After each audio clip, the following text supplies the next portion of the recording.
ರಾಜ್ಯದಲ್ಲಿ ಕನ್ನಡ ಮಾಧ್ಯಮ ಶಾಲೆಗಳ ಸ್ಥಿತಿಗತಿ ಶೋಚನೀಯವಾಗಿದ್ದು, ಸರ್ಕಾರ ಈ ಕೂಡಲೇ ಎಚ್ಚೆತ್ತುಕೊಂಡು ಶಾಲೆಗಳನ್ನು ಉಳಿಸಬೇಕು ಎಂದು ಆಗ್ರಹಿಸಿ ಕನ್ನಡ ಚಳವಳಿ ವಾಟಾಳ್ ಪಕ್ಷದ ಅಧ್ಯಕ್ಷ ವಾಟಾಳ್ ನಾಗರಾಜ್ ನೇತೃತ್ವದಲ್ಲಿ ಜಿಲ್ಲಾಧಿಕಾರಿ ಕಚೇರಿ ಮುಂಭಾಗ ಬೃಹತ್ ಪ್ರತಿಭಟನೆ ನಡೆಸಲಾಯಿತು.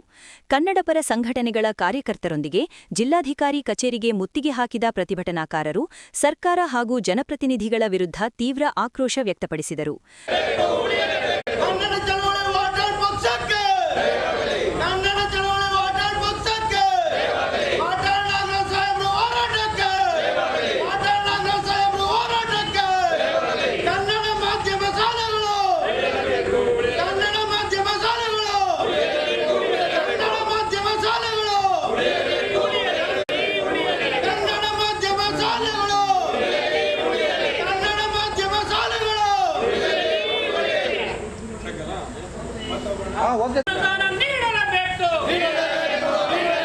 ಕನ್ನಡ ಮಾಧ್ಯಮ ಶಾಲೆಗಳಿಗೆ ಅನುದಾನ ನೀಡಲೇಬೇಕು.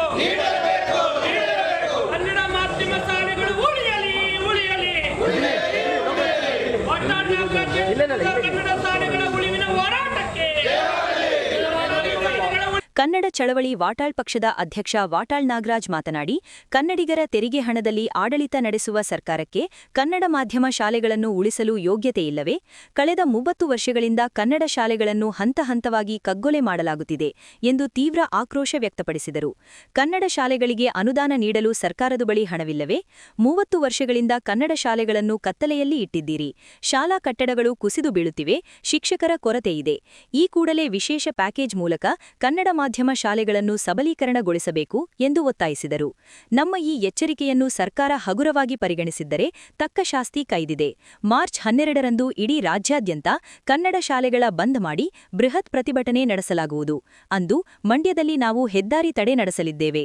ಇಡೀ ಸಾರಿಗೆ ವ್ಯವಸ್ಥೆ ಸ್ಥಗಿತಗೊಳಿಸಿ ಕ್ರಾಂತಿ ಮಾಡುತ್ತೇವೆ ಎಂದು ಎಚ್ಚರಿಸಿದರು. ಕನ್ನಡ ಮಾಧ್ಯಮ ಶಾಲೆಗಳನ್ನು ಉಳಿಸಿ ಅಂತ ಚಳುವಳಿ ಎಲ್ಲಿ ಕರ್ನಾಟಕದಲ್ಲಿ ಮಂಡ್ಯದಲ್ಲಿ ಕರ್ನಾಟಕ ಏಕೀಕರಣ ಆಗಿ ವರ್ಷಗಳೇ ಕಳೆದಿದೆ.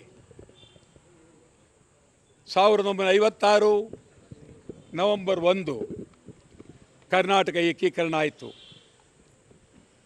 ಸುಮಾರು 72-73ರಲ್ಲಿ ಈ ರಾಜ್ಯಕ್ಕೆ ಕರ್ನಾಟಕ ನಾಮಕರಣ ಆಯಿತು. ಎಲ್ಲಾದರೂ ಇರು, ಎಂತಾದರೂ ಇರು, ಎಂದೆಂದಿಗೂ ನೀ ಕನ್ನಡವಾಗಿರು. ರಾಷ್ಟ್ರಕವಿ ಕುವೆಂಪು ಸುಮಾರು 45 ಕಿಲೋಮೀಟರ್ ದೂರದ ಮೈಸೂರಿನಲ್ಲೇ ಇಡೀ ಜೀವನವನ್ನೇ ಕಳೆದರು. ಕನ್ನಡದ ಶಕ್ತಿ ಕೆ.ವಿ. ಶಂಕರೇಗೌಡರು. ಮಂಡ್ಯ ಅಂತ ಹೇಳಿದ್ರೆ ಕನ್ನಡ, ಮಂಡ್ಯ ಕನ್ನಡದ ಅಭಿಮಾನ, ಕನ್ನಡದ ಶಕ್ತಿ, ಕನ್ನಡದ ಗೌರವ ಮಂಡ್ಯ. ಶಂಕರೇಗೌಡರು ರಾಜಕಾರಣಿ, ಕಲಾವಿದ ಎಲ್ಲವೂ ಆಗಿದ್ದರು. ಕರ್ಣನ ಪಾತ್ರ ಮಾಡ್ತಾಯಿದ್ರು. ಭಾಳ ಅದ್ಭುತವಾದಂಥ ವ್ಯಕ್ತಿ. ನನ್ನ ಬಗ್ಗೆ ಭಾಳ ಗೌರವ. ಮಾದೇಗೌಡರು, ಶಿವಲಿಂಗಯ್ಯ, ಅನೇಕ ಜನ ನನ್ನ ಸ್ನೇಹಿತರುಗಳು, ನನಗಿಂತ ಹಿರಿಯರು ಮಂಡ್ಯದಲ್ಲಿ ತಮ್ಮದೇ ಆದಂಥ ಸ್ಥಾನವನ್ನು ಗಳಿಸಿದ್ದಾರೆ. ಮಂಡ್ಯದ ಬೆಳವಣಿಗೆಗೆ ನಿಂತಿದ್ದಾರೆ. ಒಂದು ರೀತಿ ಮಂಡ್ಯ ಕನ್ನಡದ ನಗರ. ಕರ್ನಾಟಕದಲ್ಲಿ ಕನ್ನಡಕ್ಕೆ ಗೌರವ, ಕನ್ನಡಕ್ಕೆ ಶಕ್ತಿ ತರ್ತಕ್ಕಂಥದ್ದು ಮಂಡ್ಯ. ನಾವು 12ನೇ ತಾರೀಕು ಕನ್ನಡ ಮಾಧ್ಯಮ ಶಾಲೆಗಳಿಗೆ ಅನುದಾನ ಕೊಡಬೇಕು. ಕನ್ನಡ ಮಾಧ್ಯಮ ಶಾಲೆಗಳ ಆರಂಭಕ್ಕೆ ಸರಳೀಕರಣ ಮಾಡಬೇಕು. ಕನ್ನಡ ಮಾಧ್ಯಮ ಶಾಲೆಗಳಿಗೆ ಸುಮಾರು 30 ವರ್ಷದ ಮೇಲಾಯಿತು ಅನುದಾನ ಕೊಟ್ಟು. ಕನ್ನಡ ಮಾಧ್ಯಮ ಶಾಲೆಗಳು ಭಿಕ್ಷುಕರಿಂತಲೂ ಕಡಿಮೆಯಾಗಿದ್ದಾರೆ. ಯಾವ ರಾಜ್ಯದಲ್ಲಿ? ಕನ್ನಡ ರಾಜ್ಯದಲ್ಲಿ. ಕನ್ನಡ ರಾಜ್ಯ, ಕರ್ನಾಟಕ ಸರ್ಕಾರ ಈ ರೀತಿ ಕನ್ನಡ ಶಾಲೆಗಳಿಗೆ ಮಾಡಬಾರ್ದು.